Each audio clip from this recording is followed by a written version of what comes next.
PlayStation believes in great games.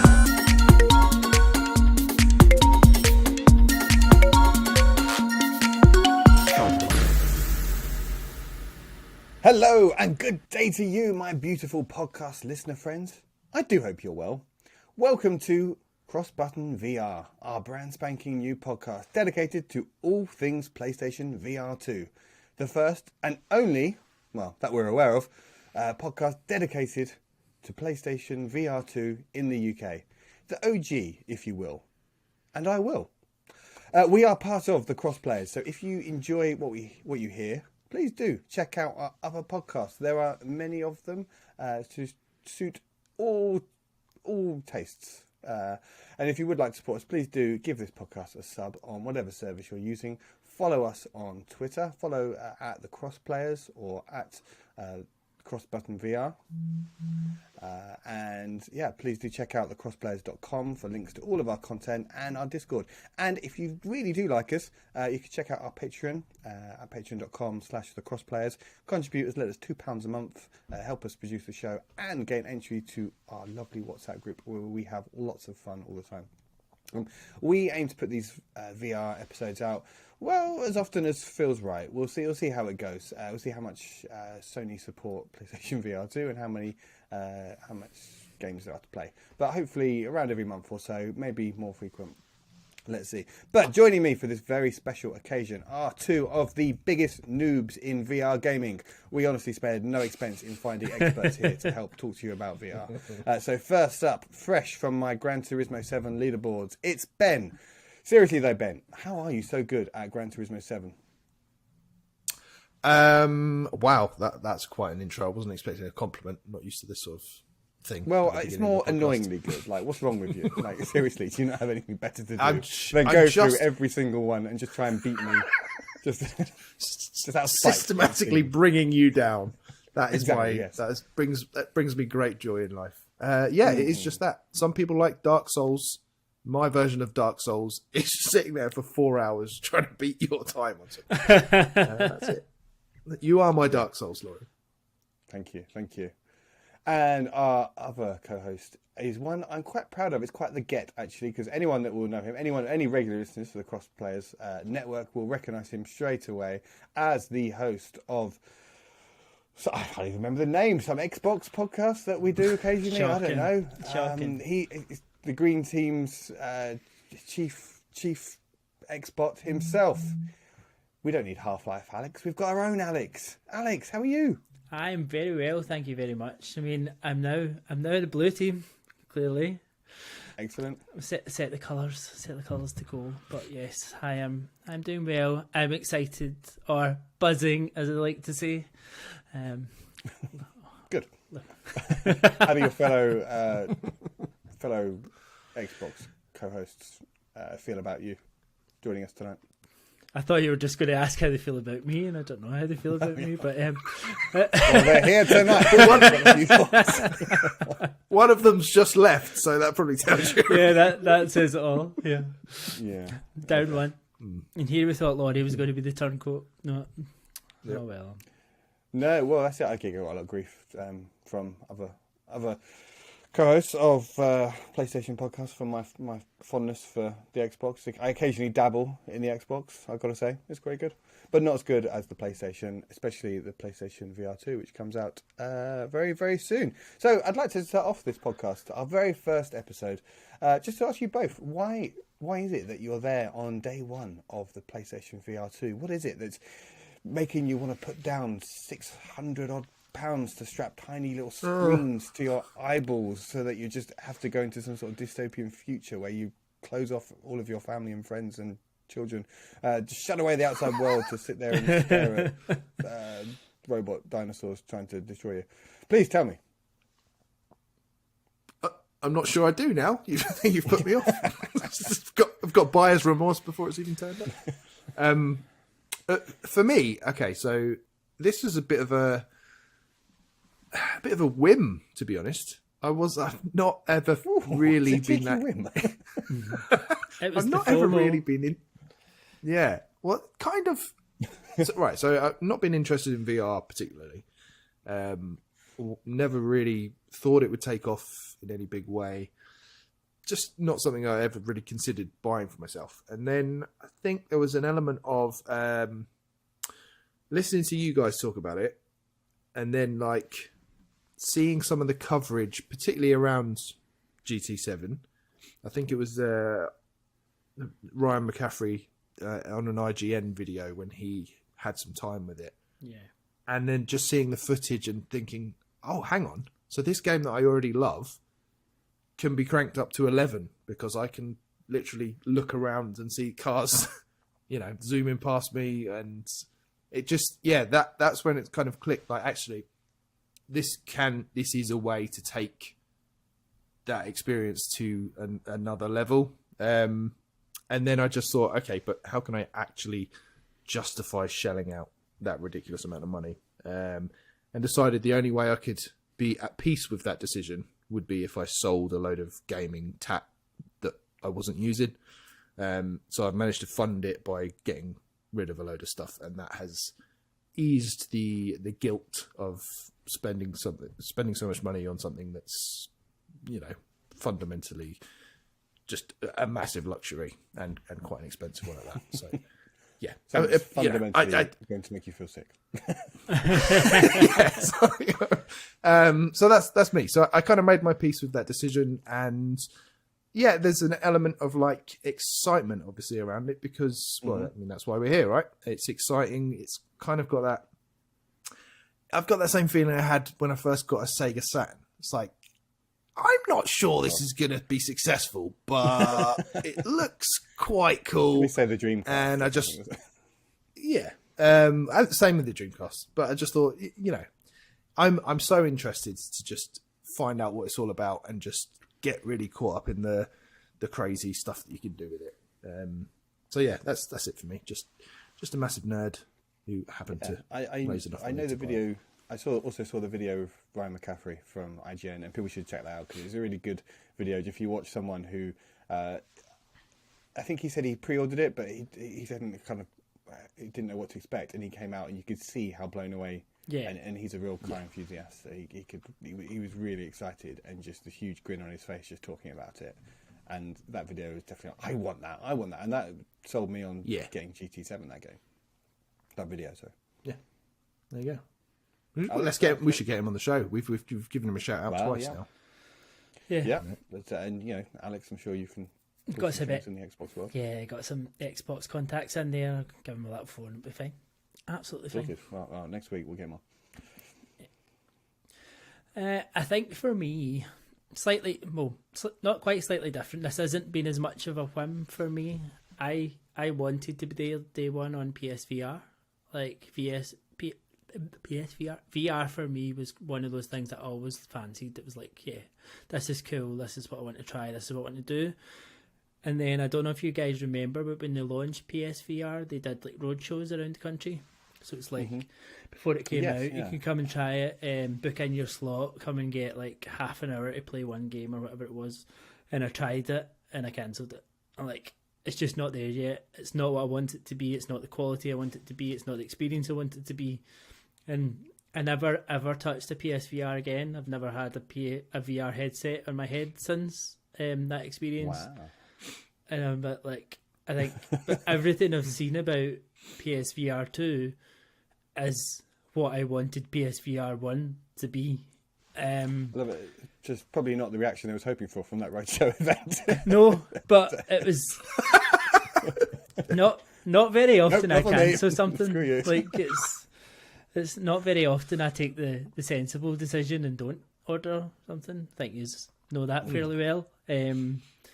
But I think for me, I've always wanted. This is what I've always wanted in terms of VR, and for everything I've seen so far, all the previews. I just watched the Eurogamer in-depth review just before I started this, and he's like, anyone who has ordered this and receives it on Wednesday will not be sitting there disappointed. Like, I think when you hear everything coming out there and you're saying, yeah, it's expensive, yeah, you might want to wait, but if you're not waiting and you're getting it, you're not going to sit there and think, oh, I've just wasted £600. Which I think if I'd got the PSVR, I would have sat there and gone, well, I've just wasted best part of 500 quid by the time you bundled everything into it at the time. So there's a bit of that, and there's also, it's kind of, as we've been chatting over the last couple of weeks around a lot of this, something like Ben, you said, and I think VR is very, very Alex. Like, it's shorter games, puzzly games, like all the kind of things that I like is what goes into like your kind of typical VR game these days, or something that's a little bit niche, a little bit different, shorter experience, something that focuses on one aspect generally. And I just think there's a lot in there for me, and I'm really, really looking forward to it. That's really cool, and I know exactly what you're saying. I think I'm very similar to you in that respect then, Alex, because I always, as a kid, the VR was a thing that you just kind of dreamed about. It was like there's some vision of the future. It was going to be this big thing, and it never really obviously took off. And then PSVR came along, and it was seen as a big, exciting new dawn for actually kind of consumer VR is going to be made practical now. And like you, I went along to one of those roadshow events, and I think I queued up for like an hour, and then they gave me 5 minutes playing Pac-Man, and it was the quickest thing. And I was like, "What, is that it? Let me have another go." I'm like, no, off you go now. But I still did. I kept my pre-order, and I got the pre-order, and I spent the weekend with it, and it was just so underwhelming. It really was. It was just it was just fuzzy resolution. The loading times were just painfully slow, and obviously the setup was just diabolical. I had 2 Move controllers. I'm one of the 10 people that bought the Move before even the VR came out. I had them anyway. Of course that's how much of a pony I am, or an idiot. So yeah, I already had those, and just trying to play games with those. I downloaded. There's a load of demos at the time. I had like Job Simulator demo, and it constantly broke the immersion because the camera, you could just see this blurry camera that was trying to show you what it was seeing, and it's like this really sort of blurry scene in your living room. It's trying to capture the sort of light points and stuff, and it just lost the Move controller so easily, or just they juddered, or they just didn't work. It just wasn't good enough, and it was so sort of gutting. So I really wanted to like this. I really wanted this to be awesome, but it just wasn't. Like you say, it wasn't quite there. So it definitely felt like, right, I'm gonna. I sold it, traded it in at CX. I think I got virtually what I paid for it back, or not much less. So I didn't mind it because I got to use it for the weekend anyway, and had a really good road test on it. I thought, no, when 2.0 comes out, when the second generation, when they refine every element of this, I'll be there and I'll be really excited for it. And in the years since, when they've put games out on PSVR, I just thought, maybe I should pick one up because it would be nice. I was like, no, wait, hold on, wait for it to be done properly and then get it. So it's now we're finally here, and so it's very exciting. I can't wait. Sensible. That's a sensible reason. I think.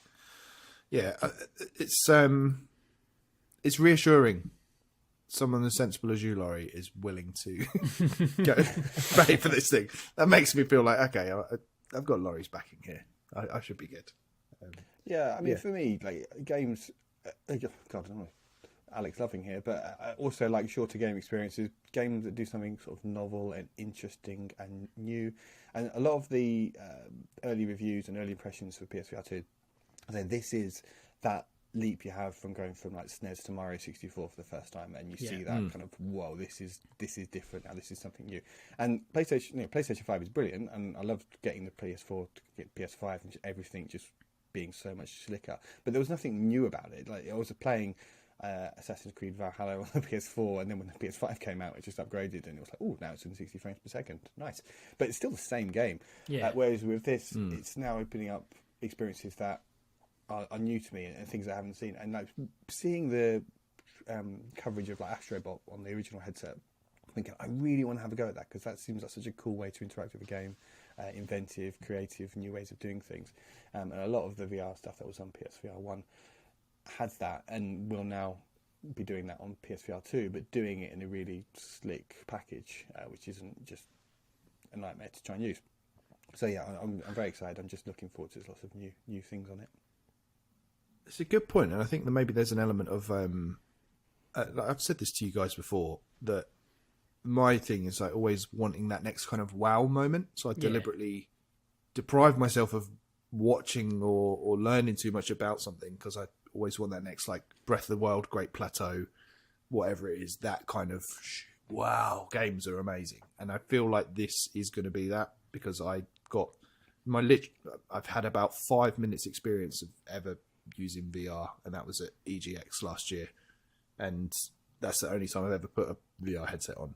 So I'm expecting to like get into Call of the Mountain and just be like, oh my god! And that those moments are why we kind of play games in the first place, right? Just to be wowed and blown away by what technology is capable of. So yeah.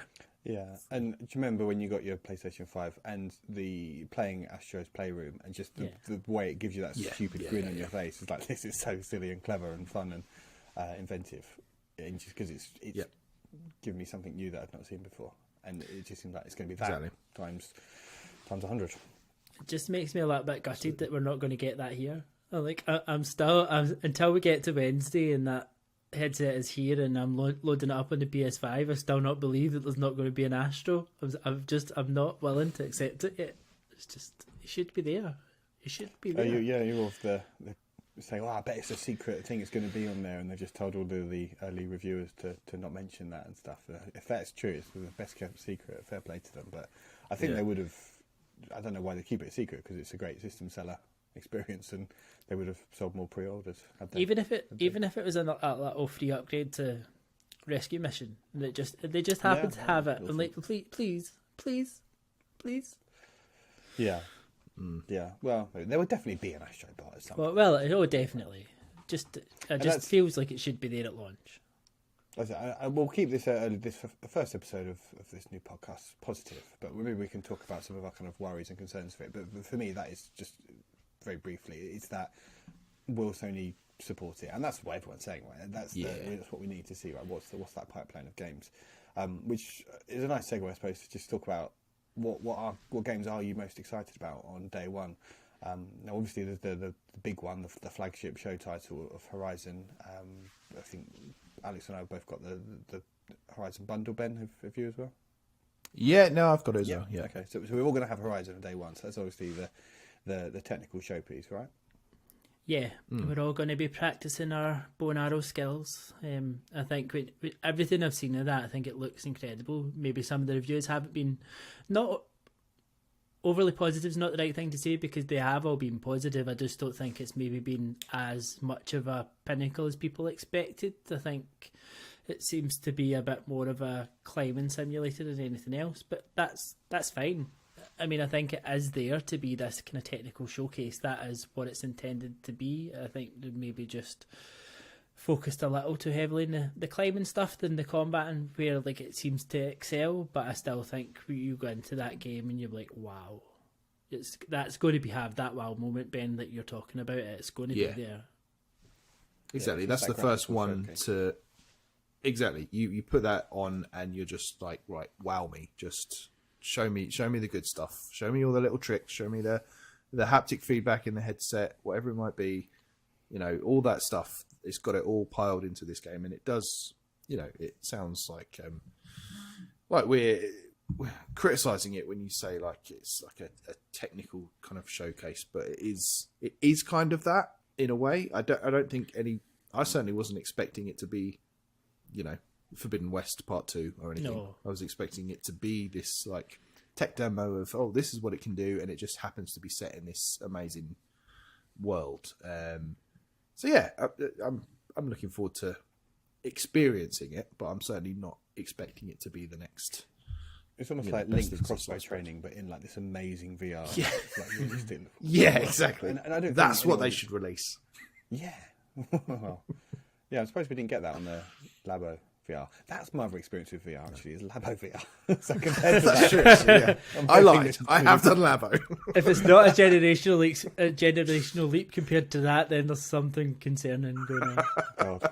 No, but I mean, so VR is all about, and PlayStation VR, I think that's their kind of trump card, is they can show, look, because we can leverage the power of the PS5, which you can't do on like a Quest, which is probably their nearest competitor, is those kind of accessible VR space.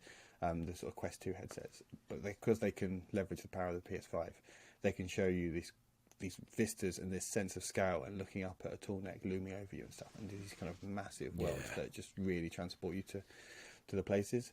So I wasn't expecting it to be kind of 10 out of 10 game, because it's a launch game now. They're never like launch games. Yeah. So it's software just there to be a kind of showcase of stuff to show you what your new toy can do.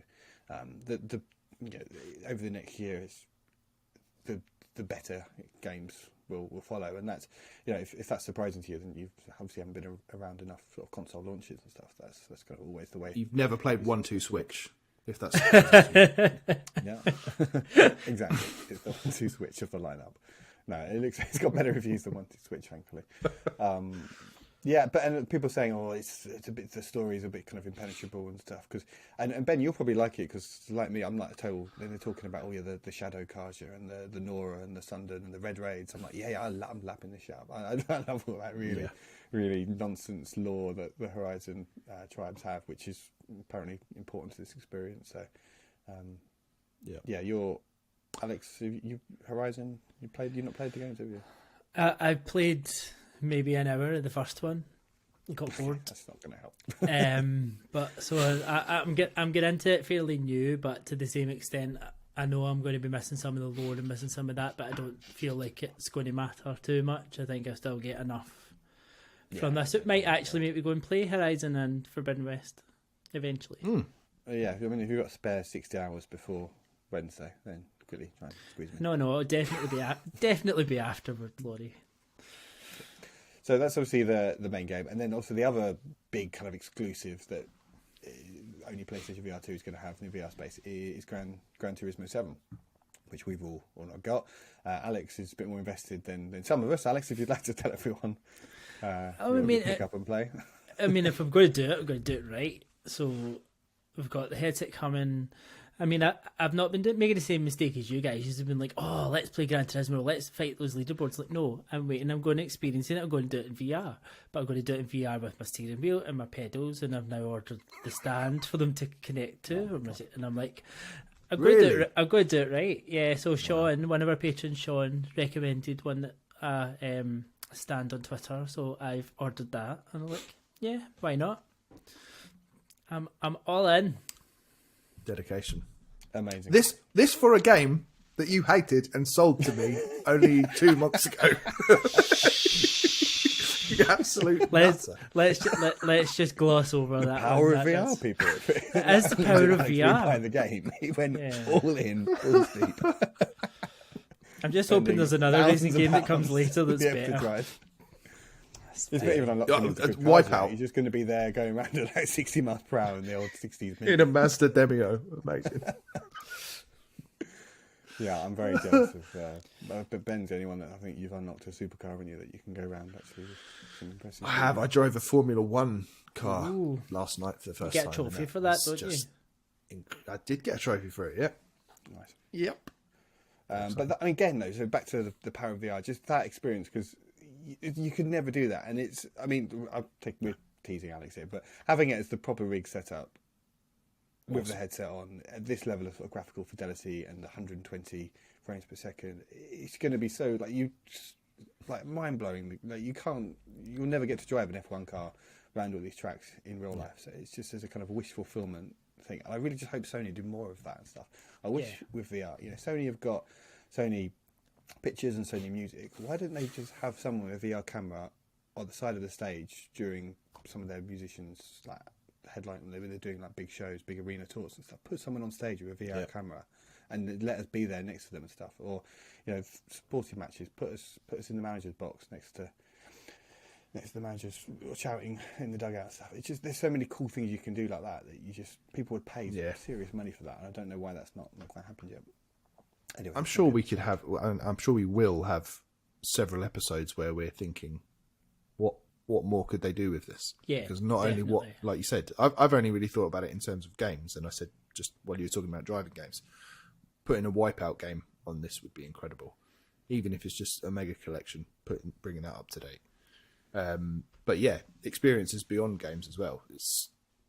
It really does feel like the sky's the limit, and I do hope they do support it in crazy ways like that. But yeah, I mean, in terms of the launch day stuff, I think you've said that those are the big the big ones, I mean, GT7 is basically all I needed to convince me. But I'm actually quite excited to try Resident Evil Village as well. As somebody who does not do well with horror games, that's probably the worst idea in the world. Please stream I'll that. happily stream it. Yeah. But yeah, I think, again, if you're going all in, just be like, yeah, come on, scare me. Let's get terrified. And I think my wife will actually appreciate that as well, because she loves horror, but we never really watch, like, every Halloween I'll watch a horror film with her, but I'll be like, I don't like this. So I'm just, going to go all in. She can watch and she can laugh at me with my silly hat on. I think it is pretty good, though, that you get that where you can be in that headset and then it's still got the full presentation on the screen for her to sit and watch, so she knows what you're doing and she knows what you're shitting yourself at and how much of a big wimp you're being. I mean, exactly. it's going to be great for that as well. Yeah, I played the demo and the other experience they had. There was a couple of demos for Resident Evil Village, and just that half-hour experience like that. This is really cool. I love it. I love the world. The atmosphere in that game is in all their games recently, but that game in particular is just so terrifying. It's so good, but just playing the demo of it, like half hour or an hour of it, like, that's enough. I don't need any more of this. I really like this. I don't need to know what's going on here in any more detail. That's enough for me. So I'm glad there's a demo for it in VR as well, so I'll be able to play that. And I'll definitely give it a go, but I'm not sure I want to commit 20 odd hours, however long it is. Is there talking about Resident Evil? Obviously, Resident Evil 4 remake is coming out this year, quite soon. Is there talk of there being a VR version of that? Oh, it is. Because I know it's not talk; it's confirmed. It is. Yeah, it's going to be a VR2 version of it. Incredible. I'm not sure if it's the whole game in VR, or and they've been a bit vague if it's the whole game or if it's VR elements. Oh, I think it's the whole. I think it's the whole game. Because there is a VR version of it. Resident Evil 4. So I assume the remake will just get that anyway. But yeah, that would be awesome, because that's a fantastic game. That's the Resident Evil I've spent more than an hour with. I really enjoyed. I would try that one. Yeah. God, I'm excited. Sorry, carry on. Well, I mean, those three games, they are three big AAA VR titles. Some people say, well, GT7's not a new game, Resident Evil Village is a new game, but this is a totally new way to play and experience them. And there'll be lots of people that have never played those games, but they're now playing them for the first time. They're interested for the first time because they're now in VR. Yeah. And that's the thing, coming in as you introduced us as VR noobs.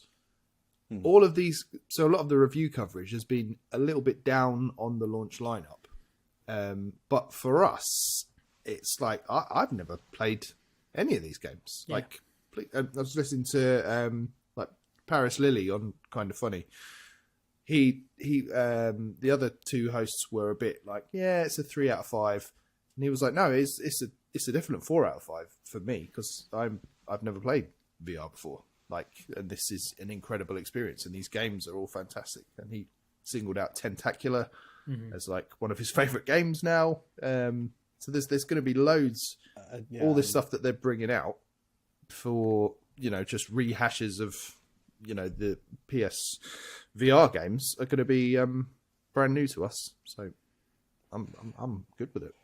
Yeah, and I could definitely see how someone that's owned a Quest 2 and PSVR 1, been there, VR experts, been there a long time with it, are probably like, no, there's not that much new here, and I might go back and play some of this stuff if it's been enhanced and stuff. But as you say, for newcomers coming in, and I think a lot of the kind of voices in the media and influencers and stuff, they're obviously they're fully experienced. They've got all the VR headsets. They've played all these games. I don't know how much they underestimate how many new people will be coming into VR for the first time, because this is now, they can see, okay, this is a headset that's finally ticking all the boxes, that's doing it right now, I'm ready to jump in.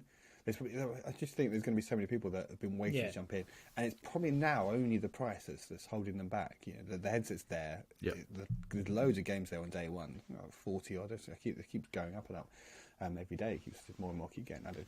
Yeah, and that's just the price. I'll be surprised if, this is Sunday that we're recording this, and I'll be surprised by Wednesday if we've not had at least another 2 games announced that we don't know about yet.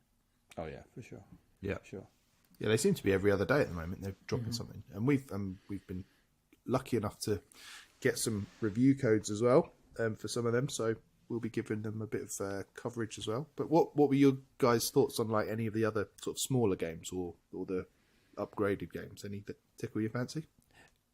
Well, I think for me, you know the obvious one that's going to be there for me, and the one I'm going straight into is going to be Tetris Effect. Like it's just I've never experienced it in VR. It's the only mode of it I haven't experienced, and it's one of my favourite games. So I'm mega excited to play that, to blink and activate Effect the zone. Like, who doesn't want to do things with their eyes? Like that's the future. It's the same with Res to the same with Res to a certain extent. Res is one of those games I've tried a couple of times. It's not been one that I've ever properly clicked with, but I think this could be the mode of it and the version of it that I do finally like see the full impact. Can you aim with your eyes in Res? Yeah. That's just mind blowing. So you look at an enemy, and just by looking at them, you can shoot them. That's incredible. Mm-hmm. That's so cool. We've not really talked about the kind of technical things that PSVR2 is doing, but the eye tracking is definitely one. I'm sure the next generation or the rest of the headsets will copy that, because it does seem like a literal game changer of what it allows you to do, and also the foveated rendering. Yeah, that just seems, when you read about it and understand it, you can just see how the potential that has to really transform what a VR experience can be, because no longer are they having to kind of waste system resources making every part of the screen look really clear and crisp, because you can only look at one thing at a time, and on a normal television they don't know what you're looking at, so everything has to look crisp and clear at any one time and ready for Digital Foundry to pour over it. But for this now, they know that the one thing you're looking at, that's the thing that has to look really good. The rest of it can just blur into the background, and that's just and that's how I think you're getting these games that, like GT7, that is in VR 120 hertz per second. It just looks flawless. It's amazing. It's almost mind blowing to even think how that works and how it can process so quickly to know instantaneously what part of that screen you're looking at and render it. Like, I just think it's crazy, but that's maybe just me being a little simpleton. But it's going to make a huge difference, and I think the one thing for me is that I do not want to put this headset on and be disappointed with the display. Like, that's probably my biggest thing for the PSVR1, and I don't think I am, from everything that everybody said about it. And I think, and it's only going to get better. Yeah, so I was thinking like when someone steamed up window, you're looking for a steamed up window. That's what it's looking like. Everything was just in a soft focus. Did you do that a lot, Laurie? Oh, the neighbour's in the shower again. The thing that I've thrown myself off. No, what you're saying about the screen. What you're saying about the screen quality, though, Alex, is better than my TV. So I don't know if I'm going to make use of theatre mode, because I can't get 120 hertz on my TV, and I don't have an OLED TV. Yeah, so having that strapped to my face, playing on an OLED screen in 120 hertz would be amazing. I can't wait to just play a normal game. Or get a horror film on there. Yeah, and just watch Netflix and stuff on it and stuff on there. Yeah. I think just completely isolate yourself from the rest of your family. Well, when they're in bed or whatever. Freeze out the TV. That's true. I all my children running around me and stuff, and I'm just there with the headset on, just like, get off, push them away. Get this incredibly long cable so you can go wherever you want. 4 meters, I'm there, just like to see the trailing up into the loft. Like, what's he doing? The interesting part there, talking about like the flailing around stuff. You mentioned this, Laurie, about there's some games, and I think it was Eurogamer that published like a list of 7 games to bed yourself into VR. So as to like not just jump straight in, feel motion sickness, and then that puts you off. Do like, the damn ward. I'm going to just go straight into Star Wars and just get around in space, and then be surprised that I might feel a bit queasy. Yeah. So I watched that video after you recommended it, and the one that jumped out to me was Demio, I assume that's, or Demio, which is basically like I don't know, Dungeons and Dragons, would you say? Like a tabletop game, but in VR. But it just seems like something that you don't have to flail around like a knob. You can just sit down and, play it in a seated position, and there's not too much motion, so it shouldn't cause any sickness. And it does look like super nerdy, and of all the games I've seen beyond the ones we've mentioned already, that's the one that I think seems to have the most meat on the bones of something that I could get really into rather than just an experience. It seems like it could be a game that I would really enjoy. So yeah, I'm quite excited for that one, I think. Well, my top pick, I suppose, for the smaller games, I get grief for this, but it's the kayak game. I'm not sorry at all. I'm really looking forward to the kayak game. Ben, I know when I first mentioned that I was looking forward to this game, you were like, what the fuck?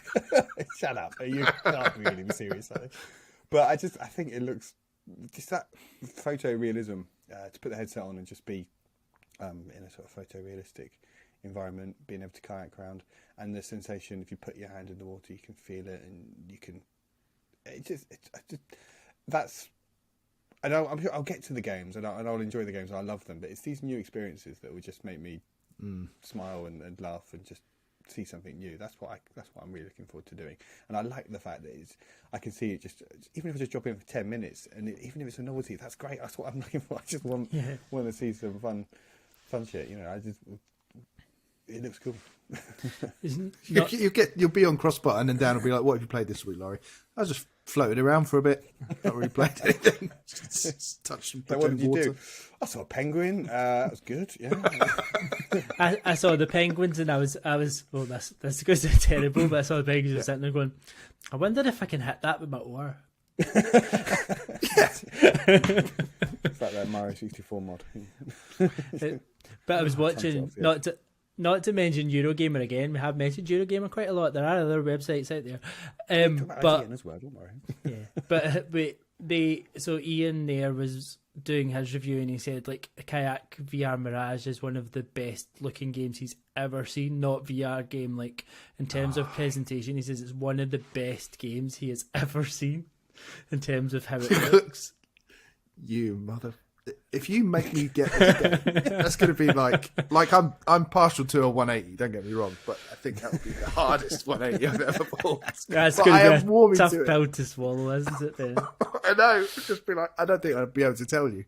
The way I see this kind of headset fitting in is just with my normal gaming. I'm still going to be playing your kind of Zelda Tears of the Kingdom. I'm still going to be playing your Spider-Man 2s and stuff. But then you play like a couple of hours of a big game, and then just think, I'll just pop on the VR headset just before I go to bed. I'll just play 20 minutes of something, just something different. Just jump into something new and crazy, and just be able to do that with the kayak game. It's just that's the sort of thing it's going to be great for. Just to chill out, just to wind down and just see some amazing sights. And I hope they just do more stuff like that on the headset. Yeah, it's the same with something like Puzzling Places. So Puzzling Places is one that's on kind of my radar. It's basically just a big 3D jigsaw puzzle. Like that sounds ridiculous, and people are like, "Oh my god, why would you want to do that?" But that like just is exactly the kind of thing for half an hour I'd love to just do and pick up the pieces and put it all together. Like those kind of experiences are so chill. Like you just like, I don't want to think about this. I don't want to fight something. I don't want anything that's going to overly engage me. Or I want to wind down. I want to just go and enjoy what I'm seeing, enjoy my surroundings, play a nice little simple puzzle, and be happy. Amen. Well, I think that's a lovely note to end on, Alex. Well, everyone, thank you for listening this week. I hope you've enjoyed our first foray into the world of PlayStation VR2. I hope you do stick with us as we hopefully do more of these episodes in the coming weeks and months, and you join us as three of us complete VR noobs, find our feet and share what we're enjoying playing, what new stuff we're playing, what new stuff we're looking forward to, and whatever ideas we can come up with for topics each week. Maybe I'll let Ben's one about what cool shit we can think of that they should be doing next, and then maybe we can send our ideas off to Sony, and maybe we'll win a prize for one of them. But if everyone's liked this episode, please do check out the rest of the Crossplayers podcasts, especially Cross Button. I know Dan and Heather will be pleased to have as many people listening to that, to listen to the proper PlayStation games. As well as, no, come on, Laurie, don't you don't you be dissing these games before You've they've done even so come well. out. 40 minutes of positivity, he's just shat all over it. Go on, Alex. Tell him about your one. God. No, that's not what I meant. You basically said the proper PlayStation games is you've just shat all over all of these VR games, Laurie. I'm just saying that because Heather and Dan have got no interest whatsoever. Bless them. No. I still think we're going to win Dan round, but Heather is very much adamant. Easy. No, not for me. So that's my nod to those two, my beloved two co-hosts of the Cross Button. So yeah, I don't know if anyone's listening to a PlayStation VR2 podcast. They probably like the main PlayStation podcast that we do as well. But no, Alex, go on. You might also like X Players, our Xbox podcast, where me and Tyler usually do everything we can do to currently avoid talking about the Activision Blizzard deal, because I end up on a rant for about 30 minutes, which I have to edit out because I just can't bother listening to it back. But yeah. Go on then, Ben. Give us your 30-second elevator pitch for the Crosscast. We're here now. We're doing this. Come on. Crosscast is a weekly magazine-style podcast covering all gaming platforms with a uniquely UK twist and a little pinch of humour. There we go. Lovely. Thank you. Enough? And lastly, but absolutely not least, thank you ever so much for all of our patrons for supporting all of the work that we do. We couldn't do it without you. Well, we may be able to, but it'll probably be rubbish. So thank you. And we'll hopefully see you again soon.